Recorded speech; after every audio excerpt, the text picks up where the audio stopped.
बिस्मिल्लाहिर्रहमानिर्रहीम। मेरा नाम फारूक सादिक है और तारीख़ कहानी के एक सिलसिले के साथ हाजिर हैं।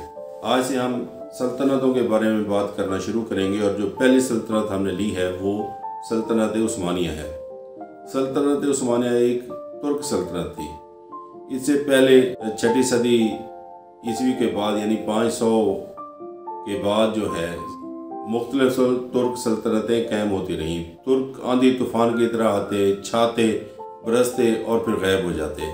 उनमें से कोई सल्तनत जो थी वो तवील अरसा तक कायम ना रही, जबकि सल्तनत उस्मानिया एक ऐसी सल्तनत थी कि जो 600 साल से ज़्यादा अरसा कायम रही। और इस सल्तनत को ये एजाज़ भी हासिल था कि न सिर्फ ये क़ुरून वस्ता में थी बल्कि इसी सल्तनत ने सनअती इनकलाब भी देखा और ये सल्तनत जो थी वो जंग अज़ीम दोम के बाद भी कायम रही। इससे पहले अगर हम हिस्से के एतबार से देखें या अपने जुस्से के एतबार से देखें या अपने साइज़ के एतबार से देखें तो मंगोल जो थे वो भी इन्हीं के हमसाये थे और ये इन दोनों का मस्कन तुर्कों का और मंगोलों का एक ही था, मंगोलिया था। तो मंगोलों ने एक ऐसी सल्तनत कायम की जो कि अपनी इंसानी तारीख की सबसे बड़ी मुतसल सल्तनत थी।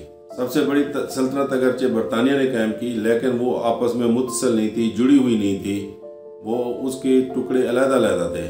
लेकिन सबसे बड़ी इंसानी तारीख की सल्तनत जो थी वो मंगोलों ने कायम की।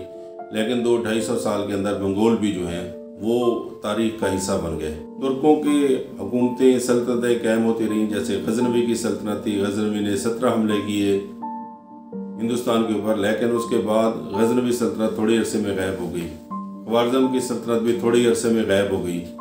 इसके अलावा अगर आप देखें तो सल्जूकों ने सल्तनत कायम की, लेकिन वो थोड़े अरसे के अंदर 3-4 हिस्सों में तकसीम हो गई।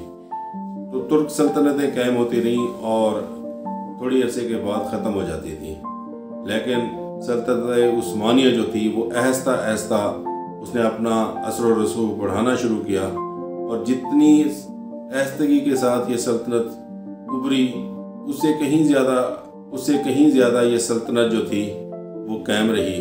वो सल्तनतें जो आंधी तूफान की तरह आई, वो जितनी जल्दी उन्होंने अपने आप को बढ़ाया उससे कहीं जल्दी ये सल्तनतें जो थी वो ख़त्म हो गई।